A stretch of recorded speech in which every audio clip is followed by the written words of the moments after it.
Hey. Time for another out-of-this-world story from rSpace. Imagine thinking your biggest midlife crisis was going to be a questionable tattoo, only to find out it's the results from a home DNA kit. Today on rSpace, those ancestry kits don't just trace your roots. Sometimes they dig up the skeletons your spouse swore didn't exist. Found out my teenage child isn't mine. I divorced my cheating wife and made sure to destroy her career. I'm so heartbroken right now. I'm 42 years old, and I found out that a big part of my life, a part that makes me incredibly happy, has been a big lie. It's been over a decade and a half of lying to my face, and I really don't know what to do. When I found out, I won't lie, I was crushed.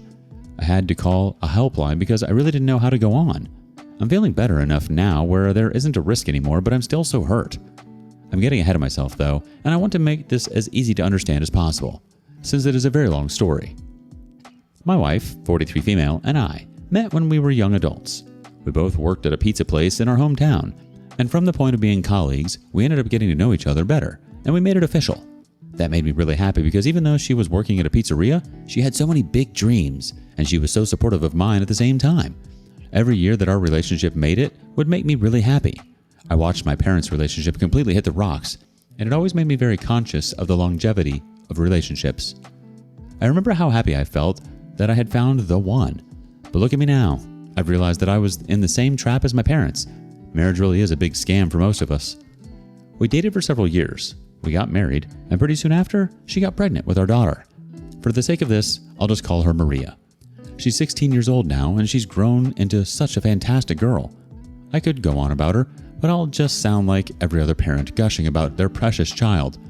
She's our only child, and we've never felt the need to go past one. I think having just one kid has allowed us to give her the perfect life.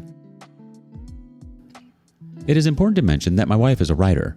Years after we met, she returned to school to do a master's in literature. While the original plan was for her to become an academic, she eventually hit moderate success writing fiction, and she decided to stick to that path. I had no reservations about that. It did mean that she traveled a lot, especially after the launch of a new novel, but that wasn't a problem. However, it was one of those times when my wife had to do some book readings and signings in another state that my daughter came to me and said that she had bought a 23andMe kits for us to see about our genetic ancestry. According to her, a few of her friends had tried it out and found out interesting things like having a little bit of Nigerian ancestry or being half Russian. It sounded amusing to me.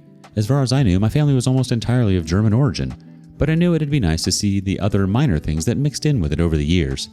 We got the tests done, and while I asked whether she wouldn't want to wait for her mom to get back so we could send everything in together, she said that it'd take a long time to process and that it'd be best to just get a head start. Her mom could do hers whenever she was back. That was fine by me, so we sent them in. It takes 6 weeks to get the results back, so I almost entirely forgot about it until my wife got back and my daughter eventually mentioned that she should try the test out. The first thing my wife asked was why she was the only one doing the test. Maria told her that we had already done ours. Back then I didn't think anything of it, but looking back, I remember that my wife was very alarmed by that. She asked why we didn't wait for her to get back before doing it. She said we should have let her read the terms and conditions so we'd know what was going to happen with our genetic information. She just kept saying a bunch of things to blame us for doing that without her around. Interestingly, she didn't have the reaction when she was questioning if she was the only one who was going to do it. She did eventually get it done. She became very curious. She asked if the results were going to be mailed or sent over email, but my daughter told her that they'd be accessed through an online platform, so we'd have to sign in and check it ourselves. I don't remember her saying anything to that, but she kept asking questions regarding the service. I thought the reaction was excessive back then, but I didn't overthink it. But over the next weeks, I pretty much forgot about the test, and it only came back to my mind when the results were ready. At that time, my wife was at home, and Maria called us all to the living room so we could go over the results together. I was excited, but my excitement dampened pretty quickly when I noticed that something was off with my wife. She was acting weird. Initially, she said we should check it out the next day because she was tired. But my daughter shot it down, saying that it was only 9 p.m., and as a bookworm, my wife typically stays up very late. Then she tried to suggest that we watch a movie instead. My daughter didn't notice what was going on, but I did, and at that point, I started to panic. Despite all her attempts to deflect from what we were about to do, my daughter eventually signed into 23andMe and checked my results first. I was mostly German and 100% European, so there was no surprise there. We were even able to check out some people who were related to me, though my daughter explained that they'd only show up if they had also done the test. I saw my brother and a bunch of more distant relatives. It was very interesting technology to me. Then my daughter checked hers. She was mostly European, which made sense because her mom and I both had European ancestry. I assumed that the little bit of Asian that my daughter had was related to her mother, which was likely a surprise to her too. I started to feel odd when my daughter checked relatives and saw her mother there, but I didn't show up. I assumed that it might have been a technical issue or something, but it was when I saw a few other relatives who were assumed to be from her father's side, relatives that I hadn't seen in my report, that I realized something was really off. I'm not dumb, so I already had a certain notion in my mind, but I really didn't want to jump to conclusions. It was made certain when we checked my wife's results, though. She was mostly European, with some Arab blood, but there was no Asian, and that was when I knew things were off. She could also see our daughter in the results, but I couldn't with mine? The excitement that my daughter and I had when we looked at our results wasn't there with my wife. She was making the most basic comments, and while it didn't seem to click for my daughter, I knew for a fact that my wife knew that I had caught on. All I could do was pat my daughter on the shoulder and stand up. I had to leave the house because I could feel my emotions boiling up inside me, and I didn't want to lose my temper in front of Maria. What was crazy was that I realized, from everything that had happened, that Maria simply wasn't my daughter. But it was so hard for me to break that connection in my head. She was still my daughter. I mean, after 16 years of raising this girl and getting to know everything about her, seeing her grow, I was supposed to just toss her out because she was another man's child? I went to go for a walk and my daughter seemed concerned because that wasn't something I usually did, especially at the time that I was going. She asked if she could follow me, but I said it was fine. I knew that I was going to have to confront my wife, but I was already thinking of life as a divorced man and potentially without Maria.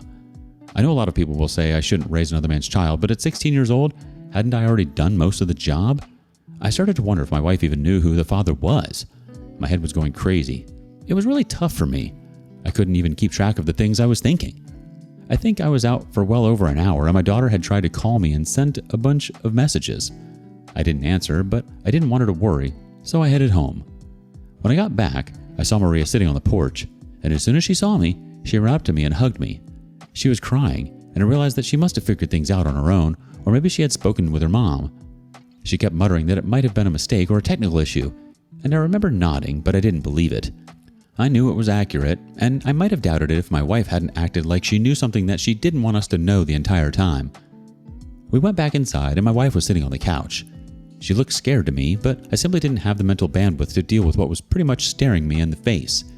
I just wanted to tune it out and sleep. So I headed to the bedroom and plopped on the bed. My daughter followed me in, and she just kept rubbing my back. I didn't know what to say about any of it. I told Maria that I was going to be fine, and I had to insist that she go and prepare for bed. She seemed very hesitant about leaving me, but she eventually did. At some point, after a few minutes of crying, I fell asleep. I can't forget the pain I felt that night. My entire world had changed. The next morning, I went downstairs and saw my wife sleeping on the couch. My daughter was in the kitchen making her breakfast for school, and she was really happy to see me, alive, I guess. There was still some sadness behind it, though. I returned her hug and told her I'd drive her to school. I didn't usually do that, but she had no objections. We didn't say anything the entire drive, but at the end she said, "I'm really sorry, Dad." And that shattered me. It wasn't her fault, but it was so hard to keep looking at her after that. I just nodded and drove off as soon as I could. With Maria out of the house, I knew that things were about to boil over. I saw my wife drinking coffee when I got in. She looked scared of me as I approached her, but I wanted to hear what she had to say. I had no intent to do anything wild, at least not at that point. I asked her to explain herself. I wanted to hear what she had to say. She was looking directly at me, but I could see she was trembling. I couldn't help myself from asking, "Who was it?" Man, that part was so frustrating because she kept acting like she wanted to say something but couldn't get the words out. That alone was all I needed to confirm that nothing was mistaken. It was confirmation that the girl I had raised as a daughter was someone else's child and no one related to me. The thought of it made me feel so horrible, and it still is. Eventually she said I didn't know the guy. Apparently he was an older guy whom she met shortly after her degree. According to her, it wasn't anything special, it was purely physical, but when she got pregnant, she had no idea who it belonged to, and since we wanted kids, she didn't want to get rid of it. She never thought that she'd get caught, especially over what she termed a big mistake. She kept saying it just happened that once and that she had been faithful ever since, but there was no reason for me to believe that. I asked her what her plan was. Was she going to tell Maria's real father that he had a teenage daughter somewhere? She said, "You're the only dad she wants," and that annoyed me. I told her that the moment I found out that she had cheated and Maria wasn't mine, the entire dynamic of the family had changed. I didn't want to change it, and I wished that I could have still seen Maria entirely as my daughter. But that was hard. It was so hard. It's not like I stopped loving the girl, I still do, but our relationship has been soured so bad by her mother's mistake. I told her that I'd figure out the situation with Maria, but in that moment, she had to know that we were over. I was going to sort out the divorce, and I really didn't want us fighting over it. I also let her know that I was going to find a place to crash because staying in that house was going to be too complicated. I especially didn't want Maria to have to sit through the awkwardness. It only took me a few hours, but I packed as much as I could and I was out of there before school had closed. I haven't seen Maria since then, besides one video call because she really wanted to know if I was okay. I tried my best to explain my position to her, and while I think she gets it, a part of her is angry at me, and that hurts, since none of this was my fault. I had my wife served with papers, and she's taking her sweet time going over them, since it has been over a week.